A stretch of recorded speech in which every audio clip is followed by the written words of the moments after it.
I got one other message for you today before I start dropping the stuff on YouTube. Here is one sign of the end of the age, or the end times, or that the tribulation's coming, or that Armageddon is coming. It's one thing that they don't really tell you a lot. Another thing that is related to that is what they call in the Bible the fullness of the Gentiles coming in. And what that means is that once the last non-Jewish Gentile is converted to Christianity, the last one in the book of life that's going to be saved before the Great Tribulation period begins, then you'll know when the fullness of the gospel comes in that it's time. But that's something that really only God could know. And so, when you get the teaching of what the signs are of the end times, a lot of people go to Matthew 24, what's known as the Olivet Discourse. Jesus gives essentially a teaching there at the Mount of Olives. And, it's stuff like wars and rumors of wars and earthquakes and in diverse places. And basically, because it's like birth pains, I guess women that have had children could testify to this a lot easier. But, the birth pains grow in intensity and frequency until you give birth. And one of the first things that Jesus says there in Matthew 24, that's a sign at the end, is false Christs, false Jesuses. Okay, we've talked about that before. But there's another verse in Mark that talks about no one knows the day or the hour. And speaking of things that gets God upset, Jesus was a little upset when they asked him when the end would be, when the end of the age would come. And he told the disciples that the end of the age would come at a day and an hour that only the Father in heaven knows.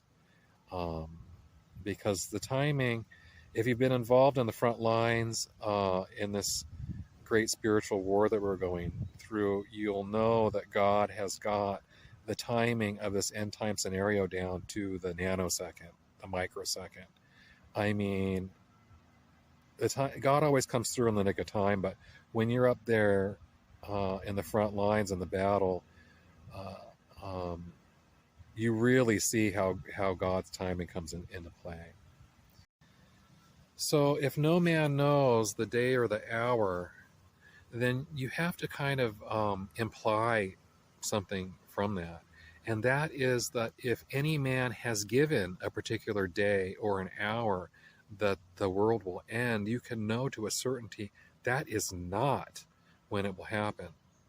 I mean, the Lord did not say, no man will know the year, or no man will know the season. He said day or hour. And we know, a day could be like 1,000 years to God and 1,000 years like a day.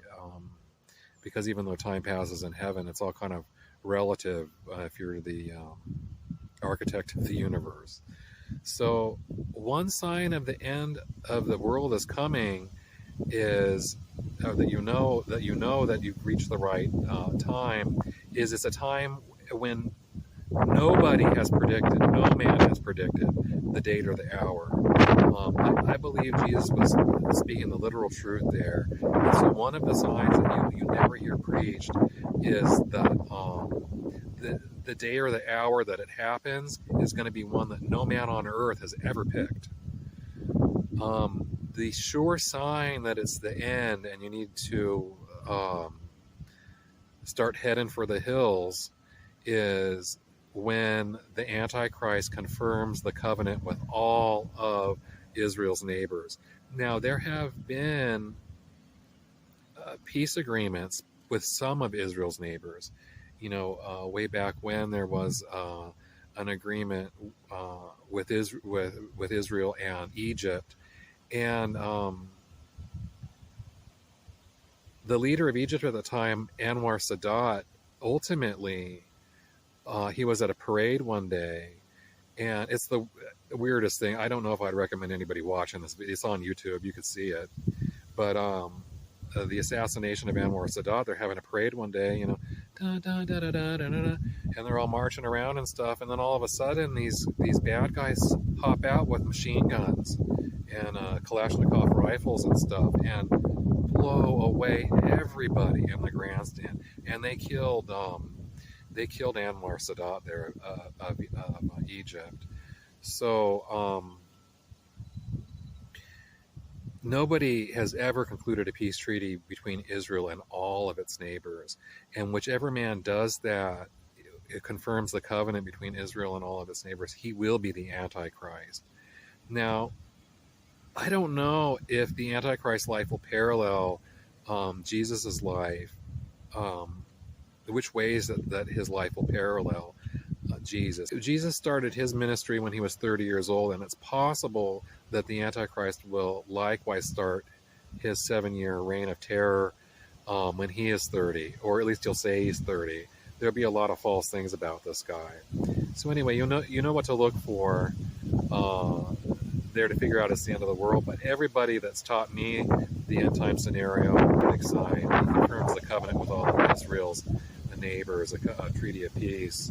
And so that's the Antichrist. And before that happens, it's not really the end. It's not really the end times, not officially. We're in the lead up to it. Time is near. The day of the Lord is near for all the nations, like it says in Obadiah. So stay prayed up. Draw near to the Lord. Rely on Him. I want to thank you, God, for giving me the opportunity to share all these things with my friends here on YouTube. And I want to give a word of praise to you, God, because you are worthy of praise.